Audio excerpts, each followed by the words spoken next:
નમસ્કાર મિત્રો આજનો વિડીયો ખૂબ ઇન્ટરેસ્ટિંગ બનવાનો છે, એટલે પૂરેપૂરી વિગત સમજવાનો અને પૂરો વિડીયો જોવાનો પ્રયાસ કરજો. કારણ કે ભારતમાં કેટલાય પ્રકારની સમાંતર દુનિયાઓ ચાલતી હોય છે. એક દારૂ પીનારાઓની એક દુનિયા અલગ હોય છે, એમનો ચોક્કસ સમય થાય, એમના ચોક્કસ માપદંડ હોય.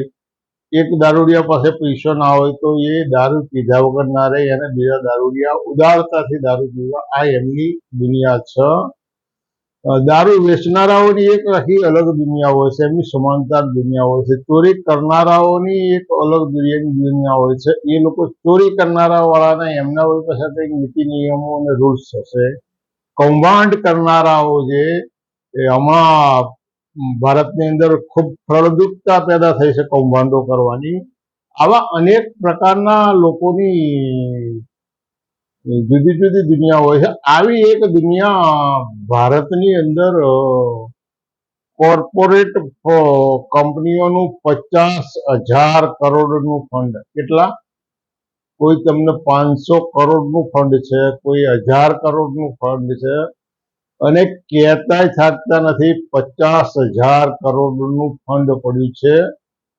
આવા લોકો વાત એમ કરતા હોય કે જે કંપનીના માલિક છે એની જોડે સીધું મારે સેટિંગ છે.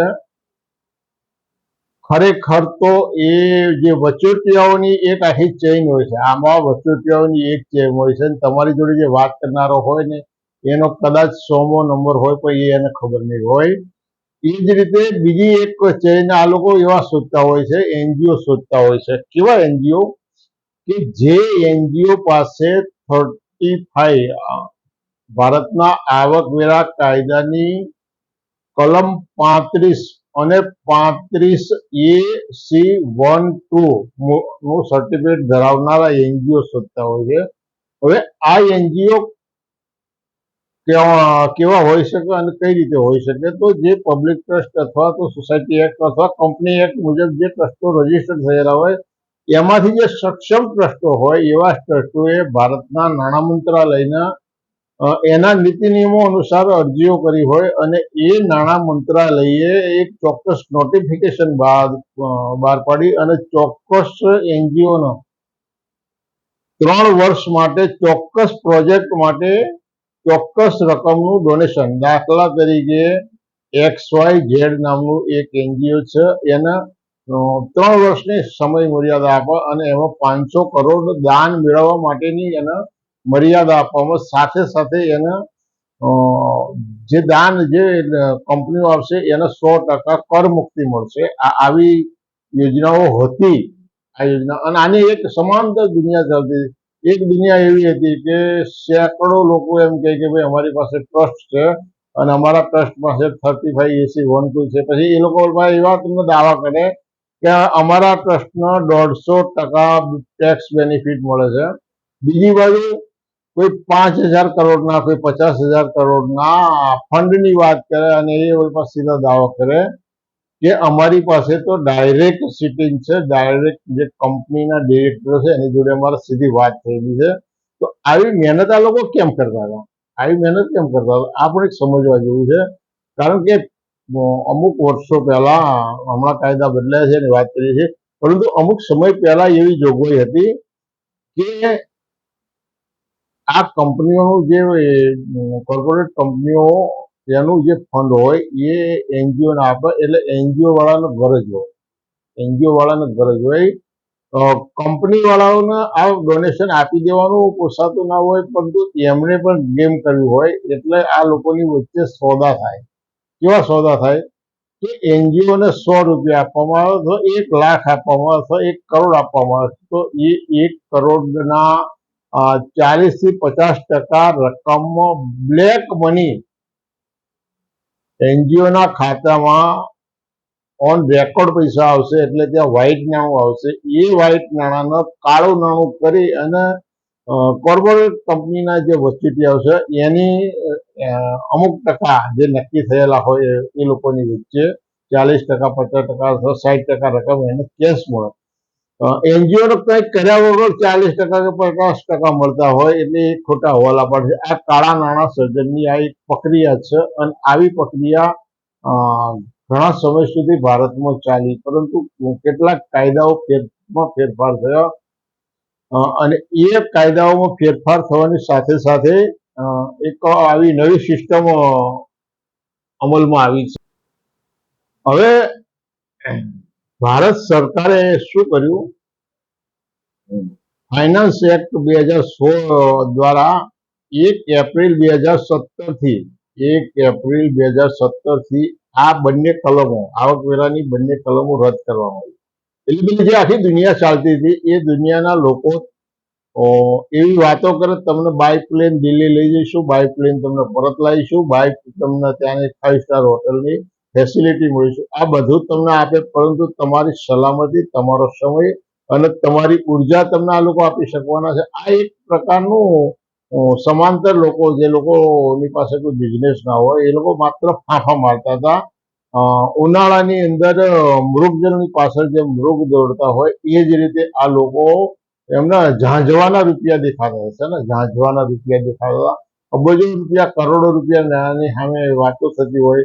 50,000 કરોડનું ફંડ છે ને એના પછી એના ગુણાકાર 2 કરે, આપણને આટલા કરોડ મળે, એને પછી ગાડીઓ લાવીશું, લાડીઓ લાવી, આવી બધી એમના દિવસોનું શેઠની આ યોજનાઓ હતી. વાસ્તવિક રીતે આ વસ્તુ સાચી છે, પરંતુ એ તો કોર્પોરેટ કંપનીઓ અને એના ચાર્ટર એકાઉન્ટન્ટો માન્ય એનજીઓ જોડે સીધા સોદા કરી શકે. આ રીતે આ એક ફ્રોડ યોજના ચાલતી હતી અને એ યોજના 2016ના ભારત સરકારે જે કંપની એક્ટમાં સુધારો કર્યો એમાં આવકવેરાની કલમ 335 અને 35AC(1)(2) રદ કરવામાં આવી. શું કરવામાં આવી છે? આ કલમો રદ કરવામાં આવી છે. એટલે હવે એની જગ્યાએ બીજી સિસ્ટમ દાખલ કરવામાં આવી. ભારતમાં એટલે કેન્દ્રમાં કોંગ્રેસ સરકાર હતી, એટલે એણે કંપની એક્ટમાં એક સુધારો કર્યો 2013માં. એના સેક્શન 135 હેઠળ એણે સુધારો કર્યો અને એનો અમલ 1/4/2014 થી આવ્યો. ક્યારથી આવ્યો? 1/4/2014 થી. પેલી કલમો 2017 થી રદ થઈ છે. આ સમજવા જેવી વસ્તુ છે.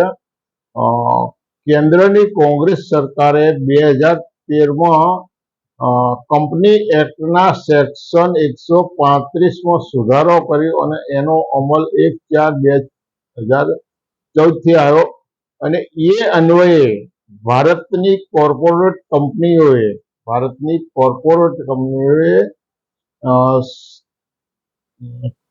કોર્પોરેટ સોશિયલ રિસ્પોન્સિબિલિટી, સામાજિક જવાબદારીઓ નીચે એણે એના પ્રોફિટના 2%, કેટલા? એના પ્રોફિટના 2% ફરજિયાત રીતે ફાળવવાનું. શું કરવાનું? હવે જો 2014માં આ સુધારો આવ્યો છે કે CSR ફંડ માન્ય એનજીઓ જેની પાસે ATG સર્ટિફિકેટ અને બીજા સર્ટિફિકેટો હોય સરકાર માન્ય, એ સર્ટિફિકેટો જે એનજીઓ હોય એને CSR ફંડ મળે, તેવું કોર્પોરેટ સોશિયલ રિસ્પોન્સિબિલિટી. આ ફંડ શાના માટે વાપરી શકાય આગળ વાત કરીએ છીએ, પરંતુ કઈ કંપનીઓ કે જે કંપનીઓની નેટ વર્થ, એની કુલ સંપત્તિ 500 કરોડ હોય, સાથે સાથે એનું ટર્નઓવર 1000 કરોડ હોય અને એનો નેટ પ્રોફિટ 5 કરોડ અથવા એથી વધારે, એવી કંપનીઓનો આ નિયમ લાગુ પડતો હતો CSR ફંડ માટે. બરોબર? એટલે જે કંપનીઓ પ્રોફિટ કરતી હતી એ કંપનીઓએ ફરજિયાત પ્રમાણે એના નફાના 2%, એટલે કોઈ કંપનીનો 100 કરોડનો નફો છે એટલે એને 2 કરોડ રૂપિયા ફરજિયાત કોઈ પણ એનજીઓને CSR ફંડ માટે આપવાના. CSR ફંડનો ઉપયોગ ક્યાં થઈ શકે? તો ગરીબી અને ભૂખમરો નાબૂદીકરણ માટે, શિક્ષણની અંદર કૌશલ્ય વિકાસ માટે, લિંગ સમાનતા, મહિલા અને સામાજિક સશક્તિકરણ માટે, પર્યાવરણ પ્રદૂષણ નાબૂદી માટે, પ્રાચીન કલા અને સંસ્કૃતિના સંવર્ધન માટે, વૃક્ષારોપણ, રમત ગમત ગ્રામ વિકાસ અને સ્વચ્છતા અભિયાન આવા જુદા જુદા હેતુઓ માટે માન્ય એનજીઓને CSR ફંડ આપવાની જોગવાઈ કરી હતી. એટલે શું થાય, કોર્પોરેટ કંપનીઓ તો એનું ફંડ આપી જ દેવું પડે. 2014માં આ નિયમ અમલમાં આવ્યો, પરંતુ સરકાર જાગૃત હતી એટલે એણે આ ફંડ કોને મળતું હતું, આવા એનજીઓ મળતું, પરંતુ સરકારે 2017ની અંદર આવકવેરાની કલમ 35 અને 35AC રદ કરી દીધી. હવે થયું શું, દરેક કોર્પોરેટ કંપનીઓ પોતાના એનજીઓ બનાવી દીધા. દરેક કોર્પોરેટ કંપનીઓ પોતાના એનજીઓ બનાવી દીધા. TCSએ પોતાનું એનજીઓ બનાવ્યું, ઇન્ફોસિસે બનાવ્યું, રિલાયન્સ લિમિટેડે બનાવ્યું, આઈટીસી દરેકે બનાવ્યું, અને દરેકે એ પોતાનું જે પ્રોફિટ હોય, જેનો પ્રોફિટ વર્ષે 20,000 25,000 કરોડ હોય અને એના 2% હોય એટલે ખૂબ મોટી રકમ થાય, એ બીજા એનજીઓને આપી દે છે. એમને પોતાના જ એનજીઓ બનાવ્યા, પોતાના જ ફાઉન્ડેશન બનાવ્યા, અને એની અંદર જ 2% રકમ. એટલે જે પબ્લિક એનજીઓ પાસે જે CSR ફંડ જવાનું હતું એની એક લિમિટ આવી. પબ્લિક એનજીઓ પાસે જે CSR ફંડ જવાનું હતું એની ઉપર કાપ આવી દીધો. મોટા ભાગના કોર્પોરેટ ગ્રુપોએ પોતાનું CSR ફંડ બીજા એનજીઓ ના જતો રહે, પબ્લિક એનજીઓ પાસે ના જતો રહે, અને સીધો એનો ઉપયોગ ના થાય. એમાંથી બીજા એનજીઓ રોજગારીનું સર્જન ના કરી શકે અને સામાજિક કલ્યાણની પ્રવૃત્તિઓ ના કરી શકે, પરંતુ માત્ર કોર્પોરેટ કંપનીઓ પોતાના જ એનજીઓ, પોતાના જ ટ્રસ્ટોની મારફતે આ પ્રવૃત્તિઓ કરે, અને એ પ્રકારના પ્રવૃત્તિઓ આજે અમલમાં છે. એટલે એક બહુ સારી પ્રવૃત્તિ હતી, પરંતુ એનો ભારત સરકારે આ રીતે લિમિટ કરી દેવી. હવે એનજીઓ માટેની 35 અને 35AC12 કલમ રદ કરી દેવામાં આવી, પરંતુ એટીજી કલમ, આવકવેરાની એટીજી કલમ અન્વયે જે દાતાઓ આ ટ્રસ્ટોને ડોનેશન આપે છે એને કર મુક્તિ મળે. કોને મળે? જે ડોનરો ટ્રસ્ટોને કર મુક્તિ આપે. તો એમાં 2 પ્રકારના ટ્રસ્ટો છે. એમાં કેવા છે, વિથ ક્વોલિફાઈડ લિમિટ અને વિધાઉટ ક્વોલિફાઈડ લિમિટ. એટલે વિથ ક્વોલિફાઈડ લિમિટ ની કેટેગરીમાં જે આવતા હોય છે એવા જનરલ ટ્રસ્ટો, એમની જે ટોટલ એડજસ્ટેડ ગ્રોસ ઇન્કમ છે, એટલે એના 10%. એટલે માનો કે કોઈ ટ્રસ્ટની 5 કરોડની આવક છે, તો એના 10%, અને એ 10ના 50% પ્રમાણે કરદાતાનો કર મુક્તિનો લાભ મળી શકે. એટલે આ વસ્તુ સમજવા જેવી છે.